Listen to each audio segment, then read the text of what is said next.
Ini adalah keadaan di sekitar jambatan besar Kampung Kolam Bedang. Jam menunjukkan hampir pukul 11 10.57 pagi, hampir pukul 11. Hari ini 8 hari bulan, hari Jumaat 8 Januari 2021. Maknanya selepas beberapa hari, 5 hari lah selepas air naik pada 3 hari bulan yang lalu, trend air semakin meningkat. Semalam kawasan ni dah pun surut, tapi hari ni air ni naik balik semula. Dan kita tengok dia lebih buruk daripada pada 6 hari bulan yang lalu. 6 hari bulan dia naik juga, tapi tak setinggi ni. Kemudian dia surut balik pada 11 malam.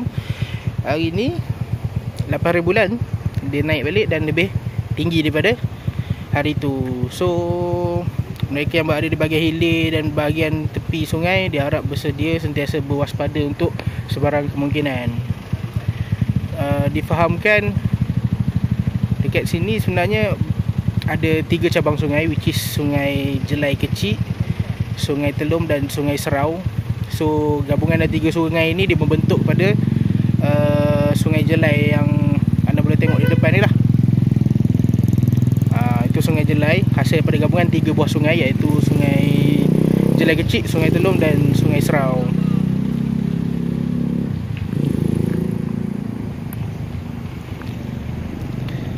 So untuk kali ni air yang naik ialah air daripada Sungai Jelai Kecil. Dikabarkan yang air pada Sungai Jelai Kecil ini sedikit besar dan sedikit deras. So kalau kita tengok flow dia, yang sebelah sini dia nampak lah macam deras sikit. Kemudian satu lagi air yang dikatakan naik ialah air daripada Sungai Serau, which is sebenarnya itu adalah limpahan air daripada sungai yang berada di Kelantan. Dan kita sedia maklum, beberapa kawasan di negeri Kelantan mula dinaiki air dan dilimpahi banjir sejak beberapa hari yang lepas. So kalau sebelum ni, pada 4 hari bulan masih belum berlaku banjir yang besar di negeri Kelantan. So dia tak efek pada flow sungai ni. Tapi hari ni sekarang, yes, dia dah mula melempah ke Sungai Jelai jugalah, masuk ke Sungai Jelai. Dan itu menyebabkan air mula naik sekali lagi. Jadi kat sini saya minta semua yang berada di tepian sungai untuk sentiasa berhati-hati dan bersedia. Kampung-kampung yang terlibat sentiasa bersedia dan berwaspada. Dan juga saya harap segalanya okey, selamat dan berjalan lancar untuk mereka yang berada di kawasan hilir sungai, which is di Bandar Kuala Lipis, Jerantut, Temeloh. Yang mana kita tahu Jerantut ataupun di Temeloh Mentakap, kita tahu sekarang ni keadaan mereka sangat orang cakap dah lumpuh. So kita harap mereka dapat overcome masalah ni lah. For sure air ni akan mengalir dan menghilir sampai ke Temeloh, Berpekan dan sebagainya.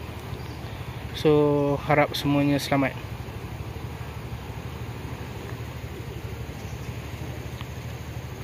Trend air memang semakin meningkat. Kalau kita tengok tadi botol ni, sebelum saya alihkan di sini, dia ada di depan ni. So dia dah naik ke situ, saya alih. Dan kita tengok air tu memang makin meningkat lah, semakin menghampiri botol tu. Yes, harap-harap dia tak seburuk pada 3 dan 4 hari bulan yang lalu. Dan air akan mula turun semula pada 11 petang nanti. Tapi still, kepada semua orang sentiasa bersedia dan berwaspada untuk sebarang kemungkinan.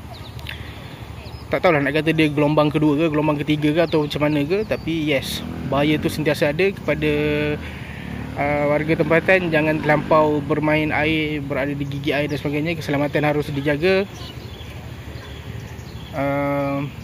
Ya, kita tak nak berlaku kemalangan yang lain. cukuplah dengan musibah banjir atau bencana banjir yang melanda ni. Jangan pula kita nak hadap masalah lain, iaitu ialah lemas dan sebagainya kan, akibat bermain di gigi air, bermain dengan air banjir dan sebagainya. So elakkan perkara itu. So di kesempatan ni saya juga nak menyeru agar semua sentiasa menjaga SOP terhadap cakap penularan wabak pandemik COVID-19. Kita tahu hari semalam dah exceed 3,000 kes satu hari, which is benda tu sangat tinggi. Dan saya yakin akan ramai banyak NGO ataupun agensi pertubuhan yang akan turun untuk membantu masa-masa banjir ni. Please tolong jaga SOP. Tolong pastikan anda clean sebelum anda turun bantu. Bukanlah nak katakan kami di sini tidak menerima, mengalu-alukan kehadiran anda, tapi kita nak mengelakkan sebarang kemungkinan yang paling utama. Kita tak nak penularan itu berlaku di kawasan-kawasan atau di PPS, kawasan-kawasan yang terkena banjir, pusat-pusat pemindahan, sebab kita nak elakkan perkara tu. Kalau tidak, dia akan jadi double lah, musibah tu akan jadi double. So kita nak elakkan perkara tu. Harap anda semua ambil maklum. So sekian saja, saya rasa update terkini daripada saya setakat jam 11 pagi. Jumpa lagi anda next time.